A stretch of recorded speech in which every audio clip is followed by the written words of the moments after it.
Okay, let's start without wasting time. Nifty और bank Nifty के analysis करेंगे Friday के लिए। सैटरडे को मार्केट खुला है बजट डे के अंदर, वो चीज़ को ध्यान में रखेंगे और एक ऑप्शन की भी एनालिसिस करेंगे, पर्टिकुलर ऑप्शन में क्या एक्टिविटी चल रही है। इंट्राडे की भी प्लान अपने लोग करने वाले हैं फ्राइडे के लिए। ठीक है, स्टार्ट करते हैं बैंक निफ्टी से। वन डे का चार्ट है। फॉल्स ब्रेकडाउन होने के बाद आप देखोगे लगातार मार्केट आपका ऊपर जा रहा है। निफ्टी में भी हमने यही देखा था, चूंकि आज एक्सपायरी थी इसलिए मूव आपका स्ट्रेच नहीं हो पाया। ऑब्वियस सी बात है कि आपका ऑप्शन राइटर आ जाता है दिन के दौरान, है ना। तो यहाँ पे आपको देख रहा है कि मार्केट लगातार ऊपर के ऊपर जाए जा रही है। बैंक निफ्टी की हम बात करते हैं और ऊपर की रेंज कौन सी है, 49,696। अभी आप देखो, कल हम लोगों ने ये सेम चीज़ देखी थी ना कि अगर आपका ओपनिंग रेंज यूज़ करना है, इस एरिया में कोई ट्रेड नहीं करना है, इससे ऊपर ब्रेकआउट प्लान करेंगे, इससे नीचे आपका ब्रेकडाउन प्लान करेंगे, है ना। तो इससे ऊपर ब्रेकआउट प्लान करा होगा तो आपका ट्रेड सही चला होगा उस केस में। ठीक है, छोटे टाइम फ्रेम पे आते हैं और छोटे टाइम फ्रेम पे देखेंगे। अभी के लिए निफ्टी में क्या जो रेजिस्टेंस हुआ करती थी, यही रेजिस्टेंस थी ना। आप देखो इसी जगह पे इसने क्या करा, सपोर्ट बना ली, है ना, दिख रहा है। तो यही एरिया जब तक नहीं टूटेगा हम लोग सेल के बारे में नहीं सोचेंगे। ठीक है, तो सेल करना है तो इसी के नीचे करना है। देखो बहुत से लोग कहते हैं कि मार्केट में अभी बेरिशनेस है, बेरिशनेस है। हम लोग इंट्राडे ट्रेडर हैं। इंट्राडे ट्रेडर को क्या होता है, अगर मार्केट लेट से गैप उसमें भी चल रहा है, बेयर मोड में भी चल रहा है, तो भी बाइंग की अपॉर्चुनिटी मिलती है। अगर मार्केट बुल मोड में भी चल रहा है तो भी सेलिंग की अपॉर्चुनिटी मिलती है ना। तो आपको ओवरऑल स्ट्रक्चर भले ही नेगेटिव लग रहा है, बट इंट्राडे में तो बाइंग चल रही है ना, तो वो चीज़ को अपने में ध्यान में रखनी है ना।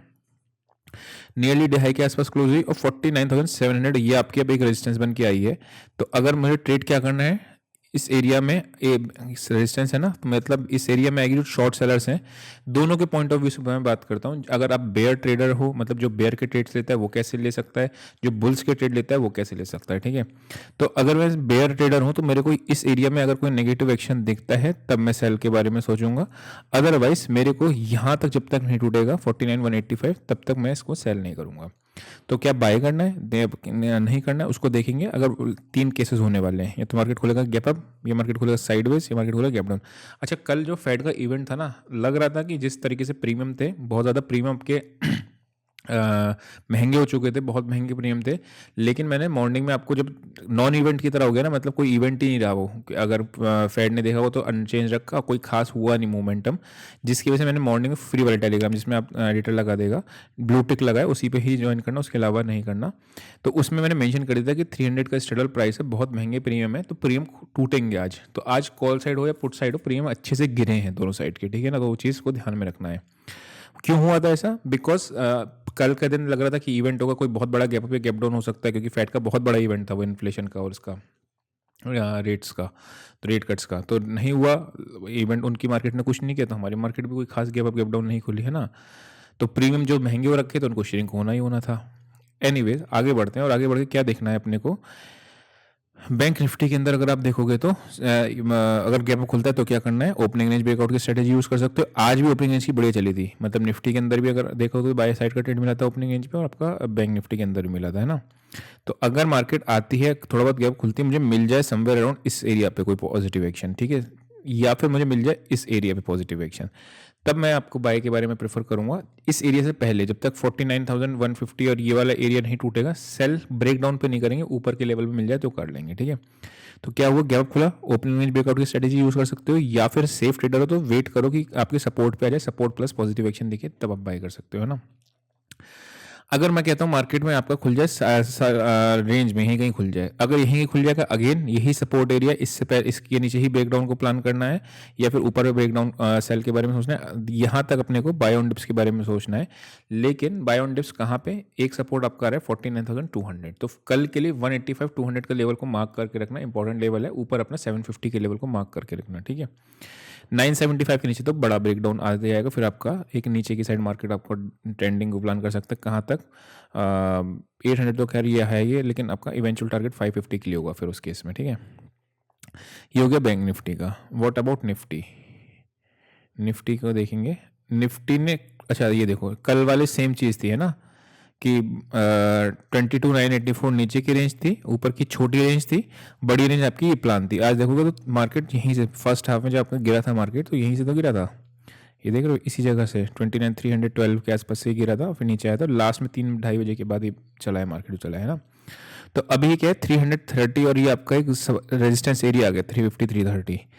अगर मार्केट 2 केसेस 3 केसेस होने वाले हैं कि खुल जाए सीधा इसके ऊपर, ओपनिंग रेंज ब्रेकआउट की स्ट्रेटेजी लगा लेंगे, यहाँ तक के फाइनल टारगेट्स रखेंगे, ठीक है। अगर मार्केट खुल जाए 350 और इसके ऊपर नहीं खुलता है, लेट से खुलता है आपका इसके नीचे, ये एरिया है आपका 200 के नीचे, ठीक है, गैप डाउन जिसको आप कहते हैं, तो फिर आपका ये सारा एक रेजिस्टेंस एरिया बन जाएगा वापस से, और यहाँ पे फिर आपको एक ओपनिंग रेंज की भी यूज़ कर सकते हैं टुवर्ड्स 22,984 इवेंचुअल टारगेट्स के लिए।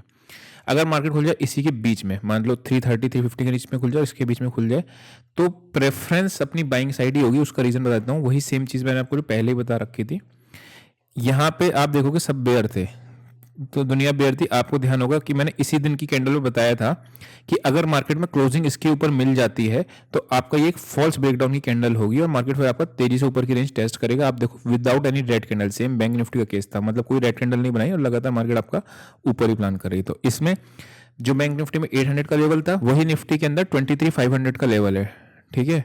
तो वो आपका जो रेजिस्टेंस अल्टीमेटली आपकी रेजिस्टेंस दिख ही रही है।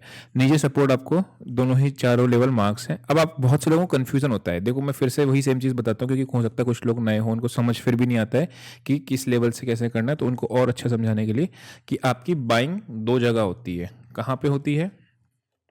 सपोर्ट पे कोई पॉजिटिव एक्शन मिल जाए तब, या फिर कोई ब्रेकआउट आ जाए जनरली, ठीक है। एक एडवांस केस होता है, वो मैं डिस्कस नहीं करता हूँ डीए में, लेकिन वो होता है आपका फॉल्स ब्रेकडाउन, ठीक है। तो ये आपका 3 जगह पे आपकी बेसिकली बाइंग बनती है, सपोर्ट प्लस पॉजिटिव एक्शन। अब सपोर्ट के लेवल्स आपको मेंशन हो गए, ब्रेकआउट के लेवल आपके पास मेंशन हो गए, तो आपको वहीं पे ट्रेड करना है, बीच में कुछ करना ही नहीं है। सिमिलरली सेल के कौन से 3 जगह होंगी? एक तो रेजिस्टेंस पे कोई नेगेटिव एक्शन मिल जाए, या फिर मुझे कोई ब्रेकडाउन मिल जाए, अदरवाइज फॉल्स ब्रेकआउट होता है, वो अभी डिस्कस करते हैं। तो ब्रेकआउट डाउन या फिर रेजिस्टेंस पे नेगेटिव एक्शन। अब यहाँ पे मैच करते हैं, रेजिस्टेंस क्या मिले 23,500 के आसपास की, तो या तो मुझे यहाँ नेगेटिव एक्शन मिले, या ब्रेकडाउन 22,980 के नीचे है, 975 के नीचे है ना। निफ्टी बैंक में वही लेवल आपका क्या आ रहा था 48,000, ये वाला 48,975 का लेवल आ रहा था ना। तो ब्रेकडाउन के लेवल ये आते हैं। तो आई होप को ये दोनों चीज़ समझ में आई होंगी। अभी हम लोग चलते हैं वापस से और ऑप्शन चेन पे चल के देखेंगे क्या चल रहा है। निफ्टी की ऑप्शन चेन में आपको कुछ दिख रहा है, हालांकि डेटा उतना अच्छा काम नहीं करेगा 2 दिन का, क्योंकि बजट है, बजट के टाइम पे आपका बहुत ऊपर नीचे होता रहेगा। इस बजट में वैसे भी बहुत से लोगों को बहुत सारी एक्सपेक्टेशन है कि आपका डायरेक्ट टैक्स का कोड सिंप्लीफाई हो जाएगा। जो पहले 1961 एक्ट है इनकम टैक्स का, और अभी तक एक्ट अमेंड हो के हमेशा मोटा ही होता रहा है, मतलब बड़ा एक्ट होता रहा है। तो जैसा कि प्रॉमिस हुआ था कि डायरेक्ट टैक्स कोड मतलब एक सिंप्लीफाई करेंगे इनकम टैक्स, वो बहुत ज़रूरी है, मतलब लिटरली बहुत ज़्यादा ज़रूरी है, बिकॉज बहुत कॉम्प्लिकेटेड टैक्स स्ट्रक्चर है अपने इंडिया का, तो वो सिंप्लीफाई होना चाहिए। तो ये तो basically ease of doing business वाला है, लेकिन कोई टैक्स में एग्जेम्पशन मिल रही है नहीं मिल रही वो इंपॉर्टेंट है। जैसे 10 लाख रुपए तक का इनकम पे आपका नो टैक्स है, अब वो मिडिल क्लास के लिए क्या है क्या नहीं है वो देखने वाली बात है।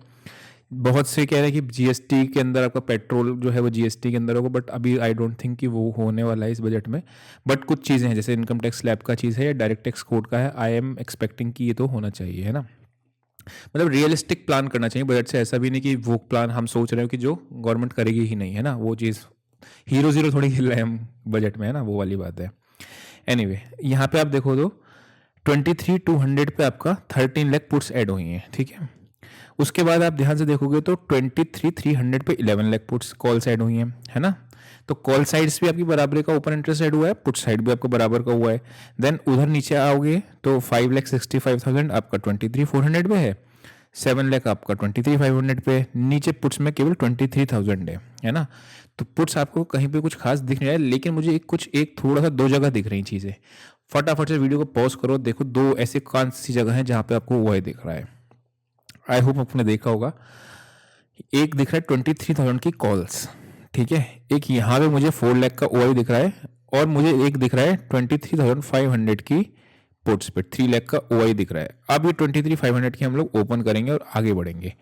23,500 का ओपन करते हैं, और इसको मैं ओपन किया तो पुट में आपका था ओआई कहाँ से बढ़ा है आपका 5 लाख, आपका 6 लाख, 7 लाख, ठीक है, 7 लाख, 8 लाख, 9 लाख। तो total during the whole day आपका ओआई बढ़ा है, मतलब 500 के प्राइस पे ओपन हुआ है। चलो 480 मान लेते हैं एक बार को। उसके बाद आप देखोगे तो लगातार ओपन इंटरेस्ट हुआ है। तो अगर मैं एवरेज प्राइस 450 के आसपास भी मान लेता हूँ तो निफ्टी का 3500 का पुट देखना है अपने को और 450 का लेवल को मार्क करना है। वही लेवल को मार्क करेंगे और मार्क करने के बाद मैंने आपको क्या बताया है, वही सेम चीज़ 5 केसेस होंगे उसके एरिया के पास, है ना, वो 5 केसेस को अपना लगा देंगे जो चीज़ आपको सिखाई हुई है। ये है आपका 450। तो आप देख रहे हो इसी जगह पे आपको बेसिकली राइटिंग हो रखी है। तो जब तक मार्केट इसके नीचे क्रॉस नहीं करेगी तो ये आपके बजट के टाइम पे भी लेवल काम आएगा, ध्यान रखना, ये इंपॉर्टेंट है। अगर गिरना होगा मार्केट को बड़ा तो इसको 450 काटना पड़ेगा, उससे पहले नहीं गिरेगा market, otherwise market sideways to bearish रहेगा, मतलब ब्रेक डाउन नहीं होगा। ब्रेक डाउन का लेवल इस पुट से हम लोग ने पहचान लेंगे, है ना। तो ये चीज़ अपने ने देख ली है। नेक्स्ट आते हैं अपने लोग बैंक निफ्टी पे, ठीक है। ये 4,06,000 की आप खुद भी कर सकते हो चाहे तो, नहीं तो मैं शीट में मेंशन तो कर ही देता हूँ, ठीक है। यहाँ अगर आप देखोगे तो यहाँ पे पुट साइड हटा है OI। अच्छा ये आपका पुराना ऑप्शन चेन है, यहाँ पे देखोगे ये मंथली है, तो इसका आपका बैंक निफ्टी का मंथली ऑप्शन चेन है ना। बैंक निफ्टी में आपको क्या दिख रहा है, ओके 50,000 पे भी कुछ पुट्स ऐड हुई हैं आज, और 50,000 यानी 50,000 का स्ट्रल गया है। चलो 50,000 की पुट को भी चेक करते हैं एक बार। 50,000 का मैंने OI खोला एंड 50,000 की पुट्स मुझे राइटिंग कहाँ दिख रही है, OI 1245 फेड हुआ है आपका 3 लाख 3 लाख 3 लाख 3 लाख, ओके इस जगह पे हुआ है समवेयर अराउंड 1,300 रुपये के आसपास, ओके 1,300, ठीक है 1,300 के आसपास हुआ है। बैंक निफ्टी का भी पुट खोल लेते हैं, 50,000 का पुट समवेयर अराउंड इस जगह पे हुआ है, ठीक है। ये एक एरिया मार्क करके रख लिया अपने ने, तो ये चीज़ अपने को ध्यान रखना है। मतलब मेरे लिए डेटा वाइज जो है वो बुलिश ही डेटा है। कल मार्केट कल भी डेटा आपको याद होगा, मतलब फेड का डिसीजन तो बाद में, पर हम लोग बुलिश ही साइड पे थे कल डेटा में। अगर आज भी डेटा का मैं बता रहा हूँ कि डेटा वाइज आप बुलिश सिनेरियो में ही हो, भले ही आप कल के दिन ऊपर के लेवल से सेलिंग आ जाए, वो एक सेकेंडरी मैटर होता है, लेकिन आपको अभी डेटा वाइज बुलिश का सिनेरियो ही दिख रहा है, पुट राइटिंग दिख रही है ना। आई होप आपको पूरा समझ में आया होगा, लेवल्स आपने मार्क करे होंगे। अभी के लिए इतना ही, see you next session, till then bye bye.